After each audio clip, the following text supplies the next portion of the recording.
started. Hey everybody, it's Kudo the Wolf back in the Wolfang Formations lab, where today we are starting one of my biggest commissions to date, a life-size suit of Mark 6 Mjolnir armor from the video game franchise. Halo! That is right, from the Halo franchise. Today marks the beginning of an 8-part series documenting the assembly process of this helmet. Step 1, let's get into dry fitting and doing the first stage of gluing. Let's get started.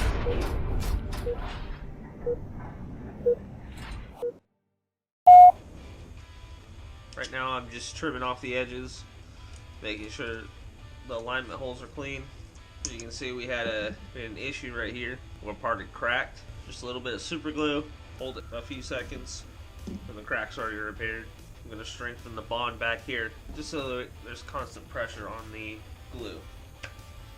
Do a dry fit, make sure the parts are the right ones before sticking them together. I got some help from a seasoned veteran. You don't want to use E600 or 6000 because it's rubbery and it tends to flex, especially if you're going to be sanding and painting this. You're going to want to use something a little bit more stiff. And then we're just going to apply a little bit to the rear here. Make sure everything's all nice and solid.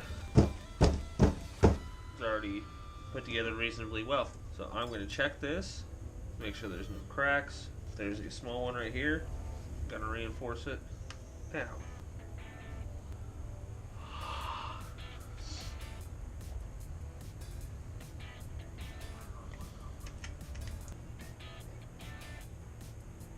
Come on, glue.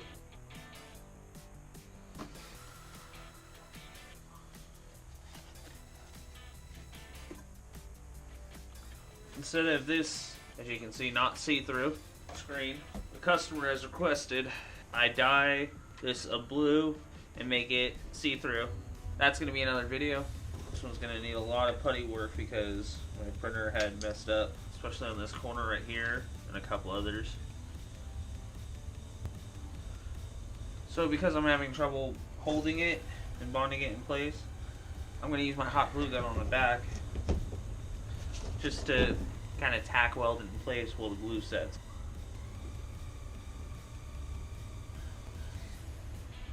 I think this will fit his noggin, if I'm right with my measurements. The goal is just to get it as flat as possible. So that way, less body filling and sanding to do later. Let this cure for about 15 minutes and it's all one solid part now. There was a 8-layer issue underneath, but because it's on the underside, I know for sure it'll be fine. Glue around this bottom lip here and line it up all nice and pretty, and then push. And now it is fully set.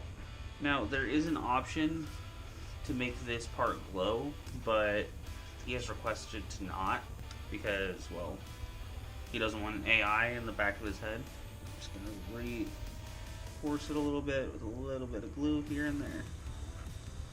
Couple drops here, couple drops here. I'm gonna clean out this hole with my sprue cutters.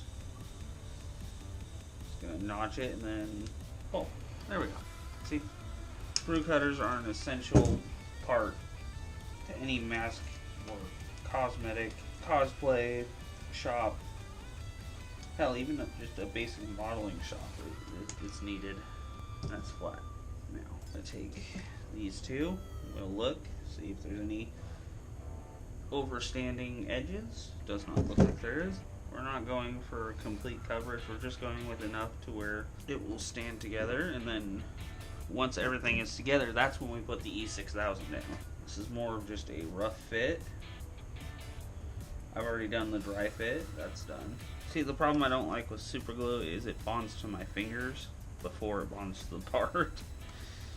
If anybody out there's got tips on how to make super glue cure quicker without having to buy the glue hardening spray, let me know in the comments down below. Alright, pieces are together, and I know the glue's not fully cured yet, so I'm not really going to push too hard on it, but Jason's helmet is coming along rather splendidly. I really haven't had any issues. I'm just holding this back plate in place. Once again, I'm just trying to make sure that there's a good seal on that. Once everything is all nice and prim and proper, I'm gonna put some body filler on it. Well, it's called plastic wood, not body filler, but we all know what it is. It's a form of Bondo you don't have to mix, because hate's a strong word. I dislike the smell of Bondo, especially on plastic. This costume is gonna be done with Rust-Oleum, I think is the brand that he liked the color on, so we're gonna go Rust-Oleum. So this helmet is going to be a deep gloss blue with a midnight blue visor and black accents because he likes the color blue. The best thing about this Superglue is it can be sanded. Everyone knows what this glue is. Every maker out there has probably used this glue at some point. As you can see, there's a slight gap right here. I'm going to put some glue down it and tape it up, see if that'll at least get it close to where it needs to be. So I was able to slap it together, put a little bit more glue on it, and everything turned out reasonably well. There's a slight notch right here that I can sand, and there's the same notch on the other side. I can just smooth those two out and it'll be buttery. Alright, so I'm going to set this aside. I'm going to take this and get everything lined up with these. So I'm going to need to fill in the square corners here, just like with this one. I'm going to have to sand, fill, and Bondo that. So what I'm going to do on this one, I'm actually going to come in with my blade and undercut it just a little bit, just so when I fill it in, it'll just be a little bit easier to flatten and sand. This needs to get trimmed up. Flatten this edge. Come on, you, get out. There we go. Now that everything's clean and put together, I can start on the head. This is the head, of course, but you know what I'm trying to say, darn it. Some of these wispies. And don't worry, the inside of the helmet's going to get treated with E6000, and once it hardens, it'll harden hard. Man, I need to work on my banter. Now, I'm just going to hold this here. My finger's stuck to it. Ow!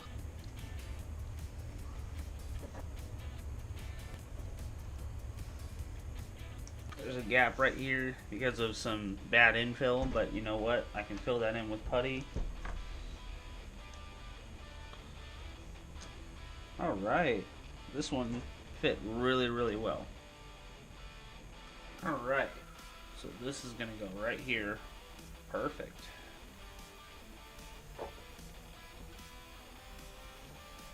So we have an issue where this is going to be too tall because of some more filament warping. My printer was not tuned when I made that part properly. I was just running piece after piece and it shows. I love this knife. I found it buried in the dirt on the side of the road back when I used to ride my bike to work. I kept it ever since. I really, really enjoy this knife. I should clean and rebuild this knife for one of my videos. Alright, let's do a seam right here. This model is going to require more body filler than I previously thought, so I'm going to have to make a trip to the store. If you're wondering, no, I'm not putting the visor in as I'm assembling because I do not want any fogging from Superglue and definitely not any fingerprints to be left on this helmet. The only real problems I'm going to have are these joints right here because this is going to require the most work. But you know what? Since it's on the top of the head, I think we'll be alright.